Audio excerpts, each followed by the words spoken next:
ప్రస్తుతం విరామం వచ్చింది మీకు, అంటే 6 సార్లు ఎంపీగా, కేంద్ర మంత్రిగా సుదీర్ఘ కాలం పాటు, అంటే మీ రాజా యొక్క సహకారంతో ఆయన, అంటే ఒక రాజకీయ భిక్ష అనుకోండి, దాంతో మీరు సుదీర్ఘ కాలం పాటు రాజకీయాల్లో ఎడతెరిపి లేకుండా తిరిగారు మీరు. ఇప్పుడు ఈ విరామాన్ని ఎలా ఆస్వాదిస్తున్నారు? నేను ఈ గ్రామంలోకి ఇక్కడికి రావడానికి కారణం కూడా విరామం అనుకోండి, లేదు మనసు నొప్పి గాయపడి ఫర్దర్ ఒక రకంగా కాంగ్రెస్ పార్టీ చేయని తప్పు చేసింది, డివిజన్ చేసి. సోనియా గాంధీ గారికి, గులాం నబీ గారికి, అదేవిధంగా యాంటోనీ గారికి, షిండే గారికి, వీరప్ప మొయిలీ గారికి అందరికీ చెప్పాం, తప్పు మీరు చేస్తున్నారు. ఎలక్షన్స్ ముందు 1 ఇయర్ నుంచి ఒపీనియన్ కలెక్ట్ చేశారు. We all went against division. తర్వాత ఎలక్షన్ల ముందు చేస్తున్నారు, సర్వనాశనం అయిపోతాము అని సోనియా గాంధీ గారికి కూడా చెప్పాం. ఎవరూ పట్టించుకోలే.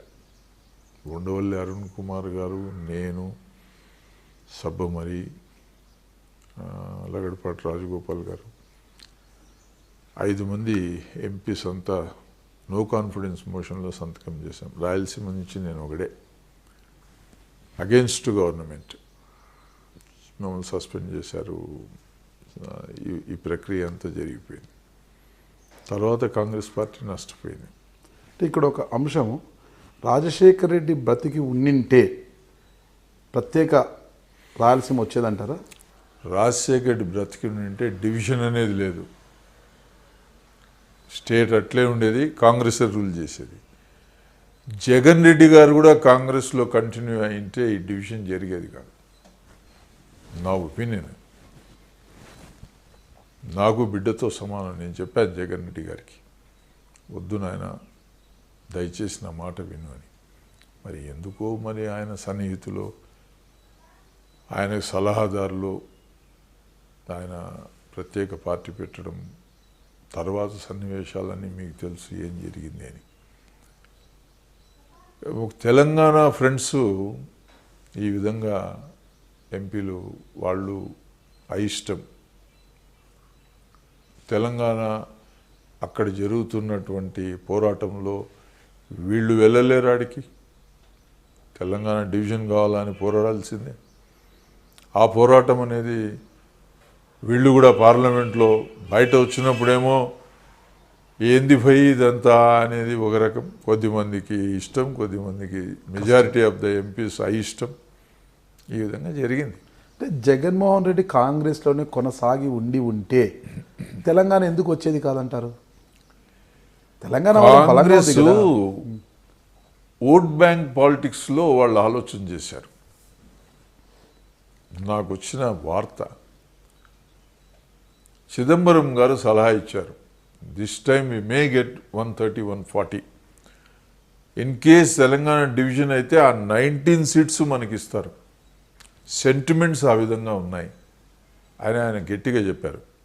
అంటే గులాం నబీ గారికి ఒక ప్రత్యేకమైనటువంటి గుర్తింపు, చిదంబరం గారికి ఒక గుర్తింపు. 100% it's a fact. They are stalwarts, pillars of the nation అనుకోండి, అంత గట్టివాళ్ళు వాళ్ళంతా. బట్ ఏం చేస్తాం, హైకమాండ్ దగ్గర చర్చించినప్పుడు కొన్ని కారణాల వల్ల స్టేట్ నుంచి వచ్చిన ఇన్ఫర్మేషన్, రోషయ్య గారు కూడా ఒకవేళ స్టేట్ డివిజన్ కాకపోతే చాలామంది చచ్చిపోతారని ఆ రోజుల్లో, మరి ఇటువంటి కలెక్టివ్ ఇన్ఫర్మేషన్స్ అంతా కూడా హోమ్ మినిస్టర్గా అప్పుడు చిదంబరం గారు ఉన్నారు. వాళ్ళు మరి ఏ ధోరణితో చేశారో ఏమో తెలియదు, కానీ కొంచెం తెలిసి తెలియక నేను చాలా గొప్పవాడిని అని చెప్పి కుయుక్తులు పన్నినటువంటి పరిస్థితులు ఎవరు కల్పించిన వాడు జయరాం రమేష్ గారు.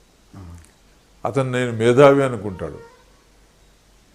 చాలా చిన్న పిల్లవాని మనస్తత్వం ఏ విధంగా ఉంటుందో ఆ విధంగా జోకులేయడం, మాట్లాడడం. ఒక స్టేటు 9 కోట్ల జనాభాని విడదీస్తున్నప్పుడు గులాం నబీ గారు వాళ్ళందరూ కూడా లోపల బాధే, దిగ్విజయ్ సింగ్ కూడా బాధే.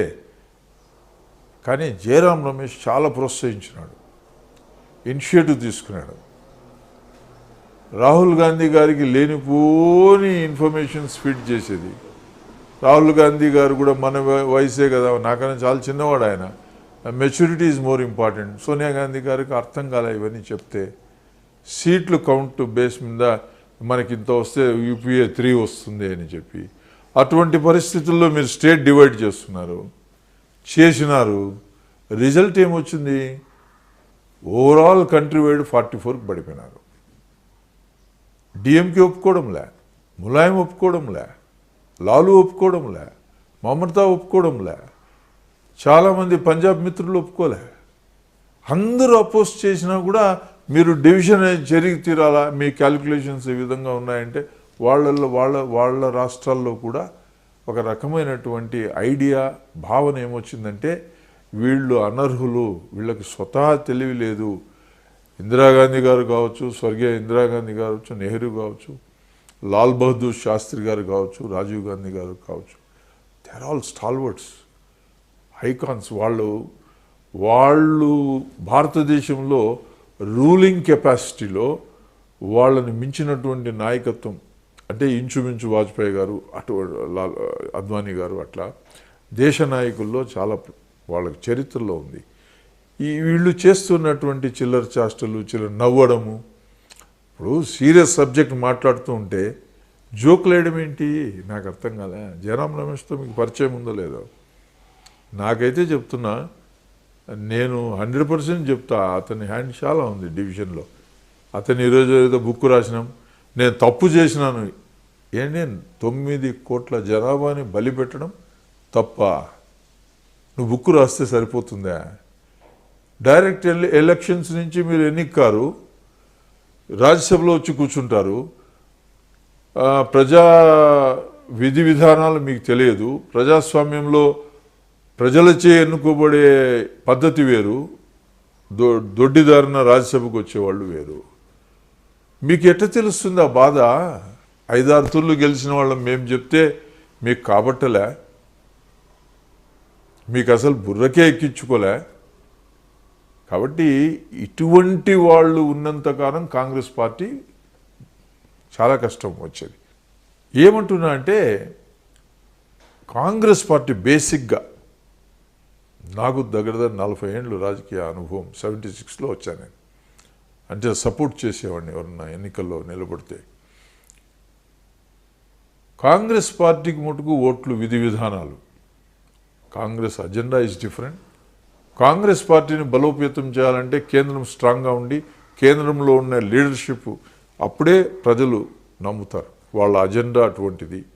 అందుకే 55 ఇయర్స్ పరిపాలించగలిగినారు.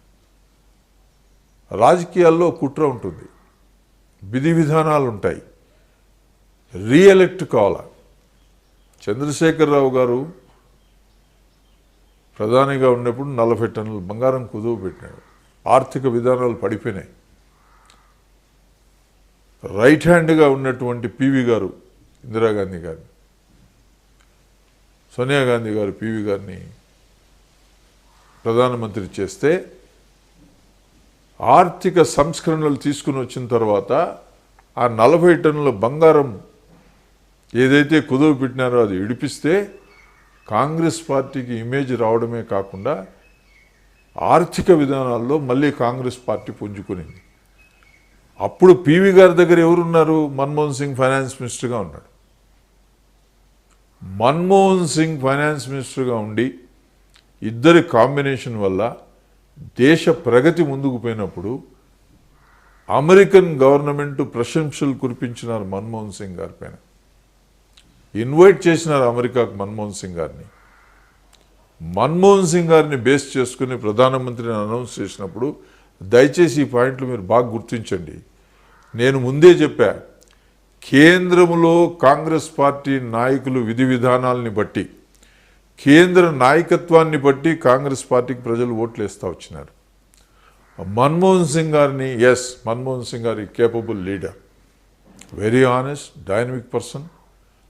ఆయన పరిపాలనా విధానాలు పివి గారి టైంలో ఫైనాన్స్ మినిస్టర్గా బాగున్నాయంటే యూపీఏ 1 వండర్ఫుల్గా, సక్సెస్ఫుల్గా జరిగింది. UPA 2 again Manmohan Singh will be the prime minister. UPA 2 అప్పుడు నేను కలిశాను మన్మోహన్ సింగ్ గారిని. సార్ ఈ విధంగా డివిజన్ చేస్తున్నారు ఎన్నికల ముందంటే, sorry Sai I can't do anything అని చాలా బాధగా మాట్లాడు. నేను మన్మోహన్ సింగ్ గారి ఇంటికి వెళ్ళాను, మాట్లాడాను. చాలా బాధపడ్డాడు ఆయన. నేనంటే చాలా ఇష్టం ఆయనకు, గౌరవం. బికాజ్ మంత్రిగా ఉన్నప్పుడు స్టీల్ మినిస్ట్రీలో కానివ్వండి, హెవీ ఇండస్ట్రీస్లో కానివ్వండి, నేను ఇచ్చిన ఇన్ఫర్మేషన్ ఆయన పిలిపించి మాట్లాడేవాడు. ఎట్లా సాయి నువ్వు ఈ విధంగా డీటెయిల్స్ ఇస్తున్నావంటే, reserves are only 26 billion tons అంటున్నారు sir. It is much more than 26 billion tons. Western ఘాట్స్లో 10 బిలియన్ కాదు 20 బిలియన్ టన్స్ పైన ఉంది sir. Only thing is that low quality high grade కింద కన్వర్ట్ చేయాలి. ఇటువంటి సంఘటనలు మాట్లాడినాను కాబట్టి అతనికి నేనంటే చాలా ఇష్టం. రెండవది, మనిషి కదలిక, మనిషి ముఖం, face is the index of the mind అని మనం కనుక్కోగలుగుతాం. సెకండ్ UPAలో మన్మోహన్ సింగ్ గారు ఇట్లా కూర్చునేవాళ్ళు. KS రావు గారు మేమందరం నవ్వుకునేవాళ్ళం. మన్మోహన్ సింగ్ గారు చూడు ఇట్లా పెట్టుకున్నాడు సాయి అంటే, ఇక్కడ ఏదో పరిస్థితి సరిగా లేదు, తొక్కేస్తున్నారు. వాట్ ఈస్ హ్యాపెండ్ ఇన్ ఫైనల్గా? What is the result? ఏమంటారు? అవును, ప్రతి ఒక్కరు అదే, మేము కూడా ఎప్పుడు ఇట్లా కూర్చోంటారు. ఎందుకు అలా? ఇప్పుడు మేధావి, వరల్డ్ వైడ్ ఫైనాన్షియల్ సబ్జెక్ట్ వచ్చినప్పుడు మోస్ట్ ఇంపార్టెంట్ బడ్జెటే కదండి. ఆ బడ్జెట్ ప్రవేశపెట్టేటప్పుడు ఫైనాన్స్ మినిస్టర్ మీద, భుజస్కంధాల మీద ఉంటుంది దేశమంతా. అటువంటి వ్యక్తి మన్మోహన్ సింగ్. అందుకే ప్రశంసలో ఈవెన్ ప్రెసిడెంట్ ఆఫ్ అమెరికా కూడా మన్మోహన్ సింగ్ గారిని పొగిడినాడు. అటువంటి వ్యక్తి ఏదన్నా చెప్తే వినడం లేదు అన్న భావన, బాధ వారికి కలిగింది. ఇప్పుడు నా అటువంటి వాడు పోయి చెప్పినప్పుడు, సార్ ఈ విధంగా డివిజన్ అయితే ఇట్లుంటుంది, ఇట్లా ఉంటుంది, ఇట్లా ఉంటుందంటే నేనేం చేయలేను సాయి అని చెప్పాడు. మళ్ళీ దగ్గరగా కూర్చోబెట్టుకున్నాడు, పట్టుకుని కూర్చున్నాడు. అని ఆయన బాధ నాకు తెలుసు. ఈయన చెప్తే వాళ్ళు వినరని. ఎందుకంటే they have given importance to Jayaram Ramesh. Ghulam Nabi is one of the genius man. లాస్ట్లో రిపోర్ట్స్ తయారు చేయమంటే ఆడ పెట్టేసి ఆయన కూడా దిగిపోయినాడు. దిగ్విజయ్ సింగ్కి ఇచ్చినారు. ఏమీ తెలియదు, కొత్తగా వచ్చినటువంటి విద్యార్థి ఆయన. Though is a senior man in Congress, subject connected to state is doesn't anything. Junior అంతే కదా. ఇప్పుడు 1 year నుంచి కలెక్ట్ చేసిన గులాం నబీ తప్పించుకున్నాడు, దిగ్విజయ్ సింగ్ గారిని ఎత్తిన పెట్టినారు. ఇది అటువంటి పరిస్థితులు వస్తూ ఉంది. ఇప్పుడు ప్రమాదం ఉందండి అన్నప్పుడు ఆ కండల్లో మన మనసు భావాలు ముఖంలో కనపడతాయి. మన్మోహన్ సింగ్ లా కనపడింది. ఇట్లా పెట్టుకుని కూర్చునేవాళ్ళు ఆయన. కాబట్టి అటువంటి సన్నివేశాలు, సంఘటనలు మరి సీనియర్లకే అర్థమవుతుంది. ఈ మొత్తం జరిగిన ఎపిసోడ్లో అంతే, రాష్ట్ర విభజన కావచ్చు, మీ మిత్రుడు చనిపోవడం కావచ్చు, అంటే ఈ ఎపిసోడ్ మొత్తం చాలా సుదీర్ఘకాలం పాటు రాష్ట్ర విభజన, ఎన్నికల్లో ఓడిపోవడం, ఇవన్నీ జరిగిన తర్వాత ఇంతకాలం పనిచేసిన మీకు ఎందుకురా అసలు ఈ రాజకీయాల్లోకి వచ్చాను అనే ఒక భావన ఏమైనా కలగలేదా? నిండు 100 ఏళ్ళు చల్లగుండండి మీరు. ఎస్, నాకుంది ఆ భావన. నిజంగా చాలా బాధ ఉంది.